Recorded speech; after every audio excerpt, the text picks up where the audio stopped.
ಎಲ್ಲ ಈಗ ಗುಡಿನ ಸುತ್ತೋರ್ಕೊಂಬಂದು ನಿಮಗೆಲ್ಲ ತೋರಿಸಿದೆ. ಇವಾಗ ವಿದ್ವಾಂಸರಾಗಿರುವಂಥ ಡಾಕ್ಟರ್ ಬಿ ಚನ್ನಬಸಪ್ಪ ಅವರು ಈ ಗುಡಿಯ ಮೂಲ ಹೆಸರೇನು ಅಂತೇಳಿ ನಾವು ತಿಳ್ಕೊಬೇಕಂತಂದರೆ ಇಲ್ಲಿ ಈ ದೇವಾಲಯದಲ್ಲಿ ದೊರೆತಂಥ ಒಂದು 2 ಶಾಸನಗಳು ಅವು ಈ ಗುಡಿಯಲ್ಲಿ. ಅದು ಮೊದಲನೇದಾಗಿ ನೀವು ನೋಡ್ಬೋದು, ಇಲ್ಲಿರುವಂಥ ಒಂದು ಶಾಸನವನ್ನು ನೀವು ಗಮನಿಸ್ಬೋದು. ಕಂಬದಲ್ಲಿ ಅಂಟಿಕೊಂಡಿರುವಂಥ ಇದೊಂದು ಶಾಸನ. ಇಲ್ಲಿ ನೋಡು,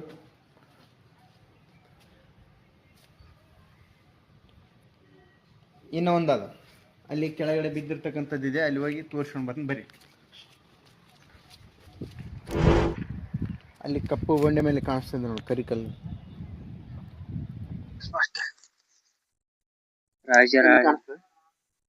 ಕಾಣ್ತಾವ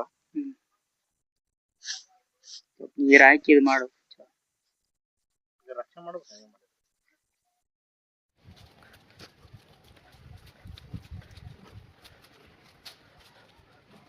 ಈಗ ಅವ್ರು ಹೇಳುವ ಪ್ರಕಾರ ಈ ಗುಡಿಯಲ್ಲಿ ಸಿಕ್ಕಿರುವಂಥ 2 ಶಾಸನಗಳು, ಅಂದರೆ ಈ ಕಂಬಕ್ಕೆ ಅಂಟಿಕೊಂಡಿರುವಂಥದ್ದು ಒಂದು ಶಾಸನ, ಅಲ್ಲಿ ಕೆಳಗೆ ಬಿದ್ದಿರತಕ್ಕಂಥದ್ದು ಇನ್ನೊಂದು ಶಾಸನ. ಇವೆರಡು ಶಾಸನಗಳ ಆಧಾರದ ಮೇಲೆ ಇಲ್ಲಿನ ಮೂಲ ಕಲಿದೇವ ಅಂತೇಳಿ ತಿಳಿದು ಬರ್ತದಂತೆ. ಕಲಿದೇವ ಈ ಗುಡಿಯ ಬಗ್ಗೆ ಒಂದಿಷ್ಟು ವಿಷಯಗಳನ್ನು ಈ 2 ಶಾಸನಗಳಲ್ಲಿ ದಾಖಲು ಮಾಡ್ಯಾರ ನೋಡ್ರಿ. ಕಲ್ಯಾಣ ಚಾಲುಕ್ಯ ಚಕ್ರವರ್ತಿ ತ್ರಿಭುವನ ಮಲ್ಲದೇವನ ರಾಜ್ಯಭಾರ ಮಾಡ್ತಿರ್ಬೇಕಂದ್ರೆ ಆತನ ರಾಜ್ಯಭಾರ ಅಂದರೆ ತ್ರಿಭುವನ ಮಲ್ಲದೇವನ ಅನ್ನೋದು ಒಂದು ಬಿರುದು. ಆತ ಸುದೀರ್ಘವಾಗಿ 50 ವರ್ಷಗಳ ಕಾಲ ಆಡಳಿತ ಮಾಡಿದ ಬಲಿಷ್ಠ ರಾಜನಾಗಿದ್ದ ಅಂತೇಳಿ ನಮಗೆ ತಿಳಿದು ಬರ್ತದೆ ಆತನ ಹಿನ್ನೆಲೆ. ಆತ 1076ರಿಂದ 1126ವರೆಗೆ ಆಡಳಿತವನ್ನು ನಡೆಸಿದ್ದ. ಈ ಕಾವೇರಿ ನದಿಯಿಂದ ಹಿಡಿದು ನರ್ಮದಾ ನದಿವರೆಗೆ ಆತನ ಸಾಮ್ರಾಜ್ಯ ವಿಸ್ತರಿಸಿತ್ತು. ತನ್ನ ಅಣ್ಣನಾಗಿರುವಂಥ 2ನೇ ಸೋಮೇಶ್ವರ ಅಂತೇಳಿ ಬರ್ತಾನೆ. ಈ 2ನೇ ಸೋಮೇಶ್ವರ ಮತ್ತು ಆತನನ್ನು ಸೋಲಿಸಿ ಚೋಳರು ಬರ್ತಾರಲ್ಲ, ಚೋಳರನ್ನು ಸೋಲಿಸ್ತಾನ. ನಂತರ ಈ ಯಾದವರಂತ ತಿಕ್ಕಿ ತ್ರಿಭುವನ ಮಲ್ಲದೇವನ ಅನ್ನೋ ಒಂದು ಬಿರುದು ಬಂದಿತ್ತು ಅಂತೇಳಿ ತಿಳಿದು ಬರ್ತದೆ. ಈತನಿಗೆ ಮಹಾಮಂಡೇಶ್ವರನಾಗಿ 6ನೇ ವಿಕ್ರಮಾದಿತ್ಯ ಅಂತ ಹೇಳಿದೆ ನಾನು. ಈತನಿಗೆ ಮಹಾಮಂಡೇಶ್ವರನಾಗಿ ಜೋಯಿ ಮೈಯಾರ್ಸ ಅಂತೇಳಿ ಇರ್ತಾನೆ. ಈ ಜೋಯಿ ಮೈಯಾರ್ಸ ನಮ್ಮ ರಾಯಚೂರಾಗಿರುವಂಥ ಎಡೆದೇವರ ನಾಡು, ಈಗ ಮೊದಲು ಎಡೆದೇವರ ನಾಡು, ಈ ಎಡೆದೇವರ ನಾಡು ಅನ್ನೋ ತಾನು ನೋಡ್ಕೊಳ್ತಿರ್ತಾನೆ ಜೋಯಿ ಮೈಯಾರ್ಸ. ಆತನ ಮಹಾಮಂಡೇಶ್ವರನಾಗಿ, ಯಾರ ಮಹಾಮಂಡೇಶ್ವರನಾಗಿ? ತ್ರಿಭುವನ ಮಲ್ಲದೇವನ ಅಂತ ಹೇಳಿದ್ನಲ್ಲ 6ನೇ ವಿಕ್ರಮಾದಿತ್ಯ, ಆತನ ಮಹಾಮಂಡೇಶ್ವರನಾಗಿ ಜೋಯಿ ಮೈಯಾರಸ ಈ ನಮ್ಮ ರಾಯಚೂರಾಗಿರುವಂಥ ಎಡೆದೇವರ ನಾಡನ್ನು ನೋಡ್ಕೊಳ್ತಿರ್ತಾನೆ. ಈ ಎಡೆದೇವರ ನಾಡು ಅನ್ನೋದು ಯಾಕೆ ಕರಿತಿದ್ರು ಅಂತ ನಾವು ಒಂದು ತಿಳ್ಕೊಬೇಕಾಗ್ತದೆ. ಎಡೆದೇವರ ನಾಡು ಅಂತ ಹೆಂಗೆ ಬಂತು? ನಾವು ಎಮ್ಮಿಂದ ಹೇಳ್ಕೊಂತೀವಿ ನಮ್ಮ ರಾಯಚೂರು ಎಡೆದೇವರ ನಾಡು ಅಂತ ಹೆದೆ ಮುಟ್ಟಿ ಹೇಳ್ಕೊಳ್ತೀವಿ. ಈ ಎಡೆದೇವರ ನಾಡು ಅನ್ನೋದು ಹೆಂಗೆ ಬಂತಂತ ಒಂದು ತಜ್ಞರ ಪ್ರಕಾರ ನಾವು ನೋಡ್ತಾ ಹೋದ್ರೆ, ಎಡೆದೇವರ ನಾಡು ಅನ್ನೋದು 2000 ಹಳ್ಳಿಗಳನ್ನು ಒಳಗೊಂಡಿತ್ತಂತ. ಮೊದಲನೇದಾಗಿ ನೋಡ್ಬೇಕಾದ್ರೆ ಮಲ್ಯಬಾದಿ ವಿಭಾಗಕ್ಕೆ 300 ಹಳ್ಳಿಗಳು ಸೇರಿತ್ತಂತ.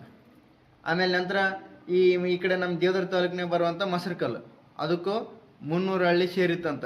ಈಗಿನ ಮಸರಕಲ್ಲು ಮೊದಲು ಮಸಳೆಕಲ್ಲು ಅಂತೇಳಿ ಇತ್ತಂತ ಹೇಳ್ಕೊಡ್ತದೆ ದಾಖಲೆ, ಶಾಸನಗಳ ಪ್ರಕಾರ ಇರ್ತೇನೆ. ಆಮೇಲೆ ನಂತರ ಅಯ್ಯನವಾಡಿ ಅಂತ ಬರ್ತದೆ, ಅಯ್ಯನವಾಡಿಗೂ ಕೂಡ 300 ಹಳ್ಳಿಗಳು ಸೇರಿತ್ತಂತ. ಪ್ರಮುಖವಾಗಿ ಈ ಗಬ್ಬೂರು ಕೂಡ ಐತಿಹಾಸಿಕ ಹಿನ್ನೆಲೆಯನ್ನು ಹೊಂದಿರುವಂಥ ಈ ನಮ್ಮ ಗಬ್ಬೂರು ಕೂಡ ಅಯ್ಯನವಾಡಿಗೆ ಪ್ರಮುಖ ಅಗ್ರಹಾರವಾಗಿತ್ತು, ಅದಕ್ಕೂ ಸೇರಿತ್ತು ಅಂತೇಳಿ ತಿಳಿದು ಬರ್ತದೆ. ಆಮೇಲೆ ನಂತರ ಕರಡಿಕಲ್ಲು ಅಂತೇಳಿ ಬರ್ತದೆ, ಬಹುಶಃ ಲಿಂಗಸೂರು ಕಡೆಗೆ ಬರ್ಬೋದು. ಕರಡಿಕಲ್ಲು ಕೂಡ 300 ಹಳ್ಳಿಗಳನ್ನು ಒಳಗೊಂಡಿತ್ತಂತ. ಇನ್ನೊಂದು ಈ ಮಲಾಟ, ಶಿರ್ವಾರದಲ್ಲಿ ಕಾಣಿಸ್ತದಲ್ಲ ಮಲಾಟ, ಈ ಮಲಾಟ ಮೊದಲು ಮರಾಠ ಅಂತ. ಮರಾಠ 300 ಹಳ್ಳಿಗಳನ್ನು ಒಳಗೊಂಡಿತ್ತಂತ. ಸಾಲೆಗುಂದಿ ಅಂತೇಳಿ ಬರ್ತದೆ, ಸಾಲೆಗುಂದಿಗೆ 70 ಹಳ್ಳಿ, ಸಗರಕ 50 ಹಳ್ಳಿ, ಆಮೇಲೆ ಕಲ್ಲಕಳಗೇನೂರು ಅಂತೇಳಿ ಈ ತೆಲಂಗಾಣದಾಗ ಬಂದರೆ ಬರುವುದು ಕಲ್ಲಕಳಗೇನೂರು, ಅದಕ್ಕೂ ಕೂಡ 300 ಹಳ್ಳಿ ಸೇರಿತ್ತಂತ. ಹೀಗೆಲ್ಲ ಸೇರಿ 2000 ಹಳ್ಳಿಗಳು ಒಳಗೊಂಡಿರುವಂಥ ಎಡೆದೇವರ ನಾಡು ಅಂತೇಳಿ ತಿಳಿಸಿಕೊಡ್ತಾರೆ ತಜ್ಞರು. ಆಮೇಲೆ ನಂತರ ನಮ್ಮ ರಾಯಚೂರನ್ನ ಎಡೆದೇವರ ನಾಡು ಅಂತ ನಾವು ಹೆಮ್ಮೆಯಿಂದ ಹೇಳ್ಕೊಳ್ತೀವಿ. ಈ ಎಡೆದೇವರ ನಾಡು ಅಂತಕ್ಕಂಥ ಹೆಸರನ್ನ ಮೊಟ್ಟ ಮೊದಲಿಗಿಂದ ಬಂತು ಅಂತ ನಾವು ತಿಳ್ಕೊಬೇಕಂತಂದ್ರೆ, ಈ ನಮ್ಮ ರಾಯಚೂರಿನ ಜಿಲ್ಲೆಯಾದ್ಯಂತ ತಿರುಗಾಡಿದ್ರೆ ಎಲ್ಲೂ ಶಾಸನಗಳು ಪ್ರಕಟ ಇಲ್ಲ. ಎಡೆದೇವರ ನಾಡು ಅಂತಕ್ಕಂಥ ಹೆಸರು ಬಂದಿದ್ದು ನಮ್ಮ ಬಾಗಲಕೋಟೆ ಜಿಲ್ಲೆ ಕೇಸರಬಾವಿ ಅಂತೇಳಿ ಒಂದು ಗ್ರಾಮ. ಈ ಕೇಸರಬಾವಿನ ಗ್ರಾಮದಲ್ಲಿ 800 ಕ್ರಿಸ್ತಶಕ 837ರಿಂದ ಕ್ರಿಸ್ತಶಕ 12ನೇ ಶತಮಾನದವರೆಗೂ ಎಡೆದೇವರ ನಾಡು ಅಂತಕ್ಕಂಥ ಸ್ಪಷ್ಟವಾದಂಥ ಎಡೆದೇವರ ನಾಡು ಅಂತೇಳಿ ಕರೆಯಲ್ಪಡ್ತದೆ ಅಂತೇಳಿ ಶಾಸನಗಳಲ್ಲಿ ಉಲ್ಲೇಖ ಆದ. ರಾಯಚೂರಿನ ಇತಿಹಾಸದ ಹೆಮ್ಮೆಯ ಕುರಿತು ಎಡೆದೇವರ ನಾಡು ಎನ್ನುವ ಬಗ್ಗೆ ಒಂದಿಷ್ಟು ವಿಷಯವನ್ನು ಆ ಶಾಸನದಲ್ಲಿ ತಿಳಿಸಿಕೊಡ್ತದೆ ಅಂತೇಳಿ ಡಾಕ್ಟರ್ ಬಿ ಚನ್ನಬಸಪ್ಪ ಅವರು ನಮಗೆ ಹೇಳ್ತಾರೆ. ಈ ಜೋಯಿ ಮೈ ಅರಸ 2000 ಹಳ್ಳಿಗಳನ್ನು ಒಳಗೊಂಡಿರುವಂಥ ನಮ್ಮ ಎಡೆದೇವರ ನಾಡು ರಾಯಚೂರನ್ನು ಬಹಳ ಶಿಸ್ತಿನಿಂದ ನೋಡಿಕೊಳ್ತಿದ್ದ. ಪ್ರಜೆಗಳನ್ನು ತನ್ನ ಕುಟುಂಬದವರಂತೆ ಎಲ್ಲರನ್ನು ನೋಡ್ತಿದ್ದ. ಆಮೇಲೆ ಶಿಸ್ತಿನಿಂದ ನೋಡ್ಕೊಳ್ತಿದ್ದ. ರಾಜ್ಯಾಡಳಿತದಲ್ಲಿ ಕೂಡ ಎಲ್ಲ ಸರಿಯಾದ ವ್ಯವಸ್ಥೆ ಇತ್ತು. ಯಾರನ್ನ ಅತ್ಯ ಪ್ರಿಯವಾಗಿರುವಂಥ ಒಬ್ಬ ಜೋಯಿಮೈ ಅರಸ ಅಂತಲೇ ಹೇಳ್ಬೋದು. ಅವರಿಗೆ ಭಾಳ ನಿಷ್ಠೆಯಿಂದ ಇರುವಂಥ ಅರಸನಾಗಿದ್ದ. ಅವರ ಸಾಮಂತರಾಗಿ ಕಲ್ಯಾಣ ಚಾಲುಕ್ಯ ದೊರೆ 6ನೇ ವಿಕ್ರಮಾದಿತ್ಯನ ಸಾಮಂತನಾಗಿ ಈ ನಮ್ಮ ಜೋಯಿಮೈ ಅರಸ ಕೂಡ ಒಬ್ಬರಾಗಿದ್ದರು. ಅವರಿಗೆ ಭಾಳ ಪ್ರಿಯವಾಗಿದ್ದ, ನಂಬಿಕಸ್ಥನಿದ್ದ. ಹಂಗಾಗಿ ಇಲ್ಲಿ 2000 ಹಳ್ಳಿಗಳಿರುವಂಥ ಎಡೆದರ ನಾಡನ್ನು ಶಿಸ್ತಿನಿಂದ ನೋಡ್ಕೊಳ್ತಿದ್ದ. ನಂತರ ಜೋಯಿಮೈ ಅರಸನಿಗೆ ದಂಡನಾಯಕನಾಗಿ ಈ ಕಲ್ಲಪ್ಪಯ್ಯ ಅನ್ನಲ್ಲ, ದಂಡನಾಯಕ ಅಂತ ಅಂದರೆ ಸೇನೆಯ ಮುಖ್ಯಸ್ಥ, ಸೇನೆಯ ಉನ್ನತ ಅಧಿಕಾರಿ, ಕಮಾಂಡರ್ ಅಂತ ಹೇಳ್ತೀವಲ್ಲ ಹಂಗ ಈ ಕಲ್ಲಪ್ಪಯ್ಯ ದಂಡನಾಯಕನಾಗಿರ್ತಾನೆ. ಈ ಕಲ್ಲಪ್ಪಯ್ಯ ಅನ್ನಲ್ಲ, ಈ ಜೋಯಿಮೈ ಅರಸನ ಕೇಳ್ತಾನಂತ. ನೋಡ್ರಿ ಇವರೇ ಮೂಲದೇವ ಕಲಿದೇವ ಅಂತ ನಾನು ಹೇಳಿದ್ನಲ್ಲ, ಈ ಮೂಲದೇವ ಕಲಿದೇವ ಸ್ವಾಮಿಗೆ ಒಂದಿಷ್ಟು ಪೂಜೆ ವಿಧಾನಕ್ಕಂತೇಳಿ ನಮಗೆ ಏನಾದರೂ ಕೊಡ್ರಿ ಅಂತೇಳಿ ಅವರಲ್ಲಿ ಒಂದಿಷ್ಟು ಮನವಿಯನ್ನು ಮಾಡಿಕೊಂಡಾಗ ಈತನ ಕಲ್ಲಪ್ಪಯ್ಯನ ಮಾತಿಗೆ ಸ್ಪಂದಿಸಿದಂಥ ಜೋಯಿಮೈ ಅರಸ ಮುಗುದುಂದೂರು 300ರಲ್ಲಿ ಬರುವಂಥ ಹಳ್ಳಸಿಂತೆ ಅಂತೇಳಿ, ಈ ಮುಗುದುಂದೂರು 300ರಲ್ಲಿ ಬರುವಂಥ ಹಳ್ಳಸಿಂತೆ ಅಂತ ಹಳ್ಳಸಿಂತೆ ಅನ್ನೋದು ಈ ನಮ್ಮ ರಾಯಚೂರಿನ ಆಸ್ಪಾಸ್ನಲ್ಲಿ ಎಲ್ಲಿ ಬರ್ಬೋದು. ಹಳ್ಳಸಿಂತೆಯನ್ನು ಈ ಕಲಿದೇವ ಸ್ವಾಮಿಗೆ ಧರ್ಮವಾಗಿ ಕೊಟ್ಟು ಬಿಡ್ತಾನಂತ. ಅಲ್ಲಿ ಬರುವಂಥ ಸಿರಿ ಸಂಪತ್ತನ್ನೆಲ್ಲ ಈ ಕಲಿದೇವ ಸ್ವಾಮಿಗೆ ಮೀಸಲಿಡ್ತಾರೆ ಅಂತೇಳಿ ತಿಳಿದು ಬರ್ತದೆ. ಅಂದರೆ ಈಗ ಹಳ್ಳಸಿಂತೆಯನ್ನು ಈ ಕಲಿದೇವ ಸ್ವಾಮಿಗೆ ಮೀಸಲಿಟ್ಟರು.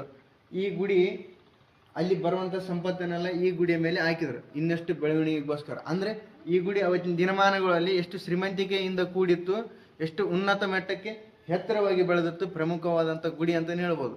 ಇನ್ನೂ ಎತ್ತರದ ಹಂತಕ್ಕೆ ಬೆಳೆಸಿ ಬಹಳ ದೊಡ್ಡದಾಗಿರುವಂಥ ಒಂದು ಐತಿಹಾಸಿಕ ಉಳ್ಳ ಗುಡಿಯನ್ನಾಗಿ ಮಾಡಬೇಕಾದಂಥ ಸಂದರ್ಭದಲ್ಲಿ ಕಾಲಕ್ರಮೇಣವಾಗಿ ಕಾನ್ಸೆಪ್ಟ್ ಇಟ್ಕೊಂಡಿದ್ರೇನು ಬರ್ತಾ ಕಾಲಕ್ರಮೇಣವಾಗಿ ರಾಜರುಗಳು ಬದಲಾದಂತೆ, ಕಾಲಮಾನ ಬದಲಾದಂತೆ ಇಲ್ಲಿನ ಪೂಜೆ ಪುನಸ್ಕಾರಗಳಿಲ್ಲದೆ ನಿಂತೋಗಿರ್ತಕ್ಕಂಥ ಸಂದರ್ಭದಲ್ಲಿ ನೆನ್ಪಿಟ್ಕೋಬೇಕು, ದೇವನೊಬ್ಬ ಹಲವು ನಾಮ ಅನ್ನೋದೊಂದು ಮಾತ್ರ ಖಂಡಿತ ನೆನ್ಪಿಟ್ಕೋಬೇಕು.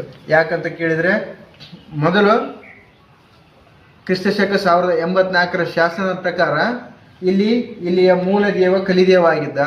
ಒಂದೆರಡುವ ಇಲ್ಲೆಲ್ಲ ಸುಸ್ಥಿತಿಗೆ ಬಂದು ಎಲ್ಲ ಬಿದ್ದೋಗಂಥ ಸಂದರ್ಭದಲ್ಲಿ ದೇವನೊಬ್ಬ ಹಲವು ನಾಮ ಅನ್ನುವ ಹಾಗೆ ಕಲಿದೇವ ಹೋಗಿ ಸೂಗುರೇಶ್ವರ ಆಗಿರ್ಬೋದು.